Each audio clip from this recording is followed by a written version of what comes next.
1. Apa yang dimaksud dengan latar belakang penelitian dan uraikan poin-poin penting yang harus disampaikan di latar belakang penelitian. Jawab, latar belakang dari sebuah makalah penelitian adalah komponen penting yang memberikan konteks yang mendasari penelitian, mengatur jalannya penelitian, dan membantu pembaca memahami alasan untuk melakukan penelitian.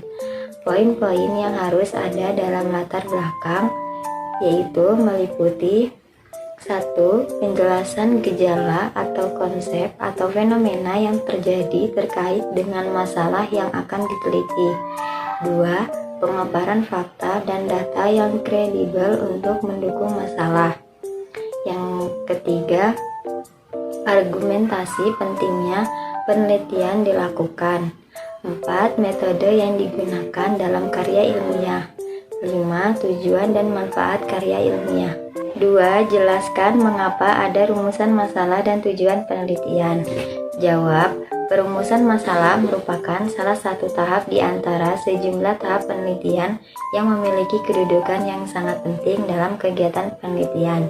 Tanpa perumusan masalah, suatu kegiatan penelitian akan menjadi sia-sia dan bahkan tidak akan membuahkan hasil apa-apa. Tujuan penelitian yaitu untuk memperoleh pengetahuan atau penemuan baru sebagai pembuktian atau pengujian tentang kebenaran dari pengetahuan yang sudah ada, sebagai pengembangan pengetahuan suatu bidang keilmuan yang sudah ada. 3. Apa yang dimaksud dengan kerangka pikir penelitian dan mengapa kerangka pikir bagian dari penelitian ilmiah? Jawab, kerangka pemikiran adalah dasar pemikiran dari penelitian yang disusun dari dasar fakta-fakta, observasi, dan kajian kepustakaan. Itulah sebabnya saat menulis dan membuat penelitian, seseorang harus menyiapkan kerangka pemikiran. Membantu peneliti dalam mendapatkan suatu konsep yang matang yang kemudian dimanfaatkan untuk menjelaskan setiap masalah dalam penelitian, memudahkan peneliti dalam melakukan penelitian, menghubungkan setiap bagian yang ada di dalam penelitian. 4. Uraikan salah satu grand teori dari penelitian masing-masing. Jawab, menurut Sugiarto, akuntansi keuangan adalah bidang dalam akuntansi yang berfokus pada penyiapan laporan keuangan pada suatu perusahaan yang dilakukan secara bertahap. Menurut Fes, akuntansi keuangan adalah pelaporan dan pencatatan informasi yang meliputi aktivitas ekonomi perusahaan. Menurut Martani, mendefinisikan akuntansi keuangan sebagai akuntansi yang memiliki orientasi terhadap laporan kepada pihak eksternal. Jadi, menurut saya dapat disimpulkan bahwa akuntansi keuangan adalah bagian dari akuntansi yang berfokus pada penyusunan laporan keuangan untuk pihak luar seperti pemegang saham. 5. Jelaskan perbedaan data primer dan data sekunder. Jawab, data primer adalah data yang diperoleh peneliti secara langsung atau dari tangan pertama, sementara data sekunder adalah data yang diperoleh peneliti dari sumber yang sudah ada. 6. Jelaskan apa yang dimaksud metodologi penelitian. Jawab, secara umum metodologi penelitian diartikan sebagai proses atau cara ilmiah untuk mendapatkan data yang akan digunakan untuk keperluan penelitian. Metodologi berisi tentang metode-metode ilmiah, langkah-langkahnya, jenis-jenisnya, sampai kepada batas-batas dari metode ilmiah. 7.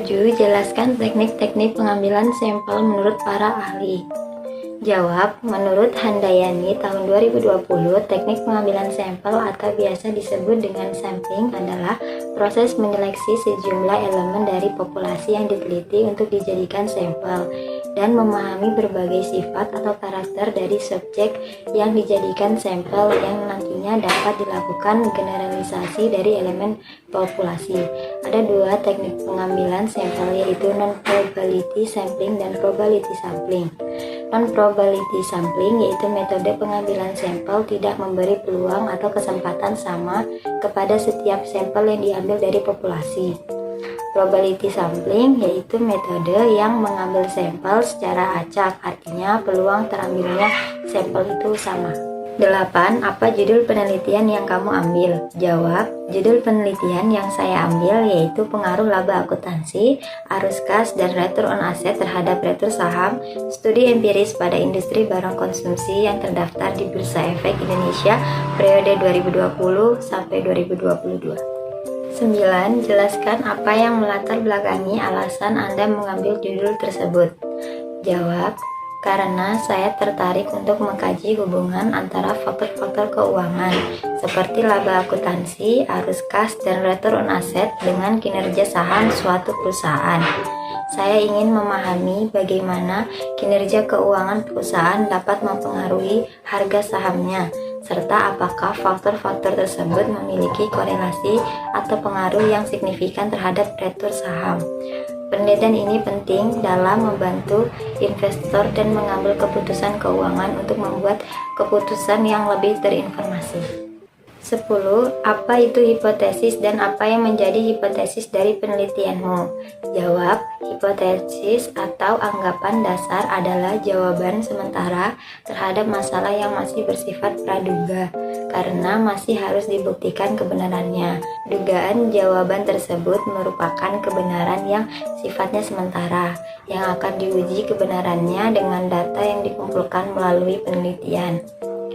Contohnya, H1 diduga laba akuntansi berpengaruh signifikan terhadap retur saham pada industri barang konsumsi di BI periode 2020 sampai 2022. H2 diduga arus kas berpengaruh signifikan terhadap retur saham pada industri barang konsumsi di BI periode 2020 sampai 2022. H3 diduga return on asset atau ROA berpengaruh signifikan terhadap retur saham pada industri barang konsumsi di BI periode 2020 sampai 2022. H4 diduga laba akuntansi, arus kas, dan return on asset secara simultan berpengaruh signifikan terhadap retur saham pada industri barang konsumsi di BI 2020 sampai 2022. Sekian dari saya, kurang lebihnya mohon maaf.